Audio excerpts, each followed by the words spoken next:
Malaking tulong ang dugong Bobo bloodletting activity para sa mga may sakit na nangangailangan ng dugo ayon sa Philippine Red Cross Isabela Chapter. Sa panayam ng Bombo Radyo Kawayan kay PRC Isabela Officer in Charge Mark Alimuk, sinabi niya na taon-taon ay katuwan ng Bombo Radyo Kawayan ang kanilang ahensya, kaya naman laking pasasalamat nila sa himpilan dahil sa malaking tulong ito upang mapadami ang supply ng dugo sa Isabela.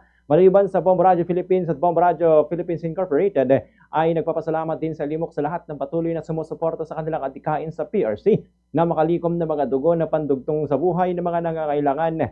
Sa ngayon kasi ay wala pang nadidiskubreng kapalit ng dugo at ito'y tanging nakukuha lamang sa kapwa-tao, kaya naman napakahalaga ng pagkisa ng mga donors upang makasagip ng buhay.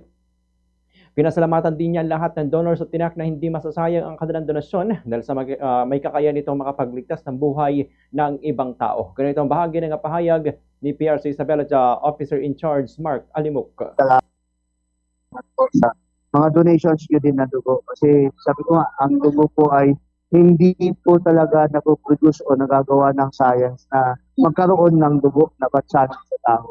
Ang dugo ay nakukuha lang din natin sa kapwa nating tao na makakapag-save doon sa mga tao na nangangailangan. Sa mga partners namin na hindi ko po nabanggit, maraming salamat po sa inyong suporta sa pagbibigay po ng dugo sa Pilipinas. Lahat po ng pumunta dito ngayong araw na to sa ating Dugong Bombo o sa nationwide na activity na to ng Dugong Bombo, maraming salamat po sa lahat ng nag-participate ng pag-donate dito sa activity na to. Ang donation nyo po ay hindi masasayang dahil mas marami po kayong matutulungan at maliligtas na tao.